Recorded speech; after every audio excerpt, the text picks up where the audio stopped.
आम आदमी के लिए, लाडली बहनाओं के लिए, किसानों के लिए, लाडले किसान, लाडले भाई सभी के लिए ये जो योजना है की, और निश्चित रूप से हमने जो किया है उसको लोगों ने प्राथमिकता दी है और आशीर्वाद भी दिए, और इसीलिए ये मैं सभी कार्यकर्ताओं को धन्यवाद देता हूं महायुति के, जिन्होंने मेहनत की और इस मुकाम तक लाया है।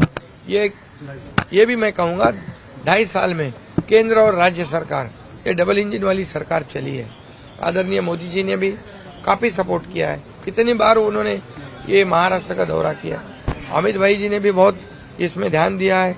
हमारे सभी नड्डा जी हो, कई लोग हो, ये सभी केंद्रीय जो नेतागण है उन्होंने भी महाराष्ट्र को बहुत प्राथमिकता दी है। महाराष्ट्र एक बड़ा राज्य है और ये राज्य जो है ये देश में नंबर 1 का राज्य है, और इसलिए इसमें ये सत्ता लाना, बल्कि लाना नहीं कि एक थम्पिंग मेजोरिटी से लाना, ये बहुत बड़ी जीत है। मैंने कहा था विधानसभा के सेशन में कि हमारे 200 से ज्यादा सीटें आएगी, वो आज खरा साबित हुआ है। इसका भी मुझे गर्व है कि ये जनता की आवाज है, ये जनता की सरकार है, और जनता की सरकार जनता के भले के लिए ये सरकार है। और हमारा सभी वरिष्ठों के फोन आ गए, अभिनंदन के फोन आ गए, और मैं इतना ये भी कहूंगा कि एक हमारी टीम बनकर हमने काम किया। मैं उप मुख्यमंत्री देवेंद्र जी, उप मुख्यमंत्री अजीत दादा और हमारी पूरी टीम जो है एक ये महायुति की टीम ने काम किया, और इसीलिए हमने जैसे ये पूरे सभी लोगों ने तय कर लिया कि ये सरकार जो है ये गरीबों की सरकार है और सभी लोगों को न्याय देने वाली सरकार है, और टीम वर्क की तरह हम लड़े और जीत गए। मुख्यमंत्री लाडकी बहीण योजना आणि शासन आपल्या दारी या योजनेचा खूप लोकप्रियतेचा फायदा झाला।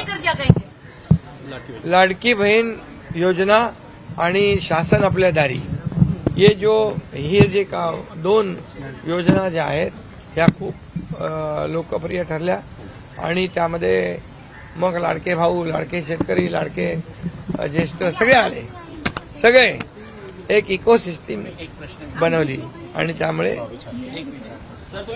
जनतेने लाडक्या मुख्यमंत्र्यांना पाठिंबा दिला। जनतेने लाडक्या मुख्यमंत्र्यांना पाठिंबा दिला। इस वक्त एक बड़ा चर्चा का विषय लाडक्या भावाला खूप सहकार्य केले, आशीर्वाद दिलेला आहेत, आणि नक्की आमची जबाबदारी आता वाढलेली आहे। आता हे सगळे आकडे आल्यानंतर, सगळे नंबर अंतिम झाल्यानंतर आम्ही 3 पक्ष एकत्र बसू, आणि जो निर्णय आहे तो जसा आम्ही समन्वयाने हा निर्णय घेतला तसा समन्वयाने निर्णय तोही होईल। ज्यादा सीट मतलब मुख्यमंत्री पद है क्या? ज्यादा सीट मतलब मुख्यमंत्री पद है क्या?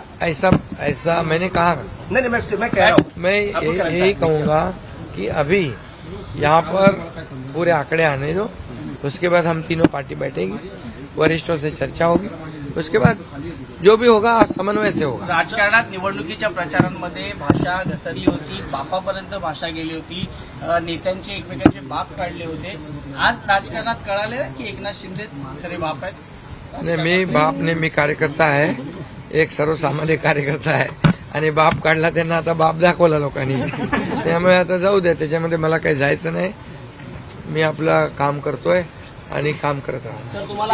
छत्रपती शिवाजी महाराज की जय। एकनाथ शिंदे साहेब आगे बढ़ो, हम तुम्हारे साथ हैं। एकनाथ शिंदे साहेब आगे बढ़ो, हम तुम्हारे साथ हैं। हिंदू सम्राट सरस्वती महाराज लाडले भाई,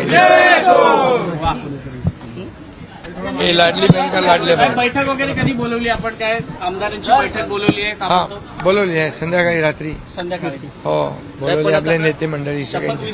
लँडस्लाइड विक्ट्री झाल्यानंतर आता आम्ही सांगितलं ना की आता सगळे आकडे आल्यावर तुम्हाला लवकरच कळवू आम्ही। साहेब, पण तुम्ही विरोधकांना काही सल्ला देऊ इच्छिता? कारण ते म्हणतात आता बॅलेटवरती निवडणुका घ्या। हा, संजय राऊतांचा एक ट्विट आहे की हा निकाल मान्य नाही नाही नाही।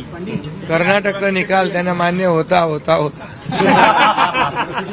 जिकडे जिंकले तिकडे ईव्हीएम चांगली, जिकडे जिंकले तिकडे इलेक्शन कमिशन चांगलं, जिकडे जिंकले तिकडे सुप्रीम कोर्ट हायकोर्ट चांगलं, जिकडे हारले तिकडे मग त्याच्यावर आरोप करणं, त्या यंत्रणेवर आरोप करणं, हे काय त्यांचं नेहमीच आहे, त्याच्यामुळे मी त्याच्यावर काय जास्त भाष्य करणं योग्य नाही. धन्यवाद.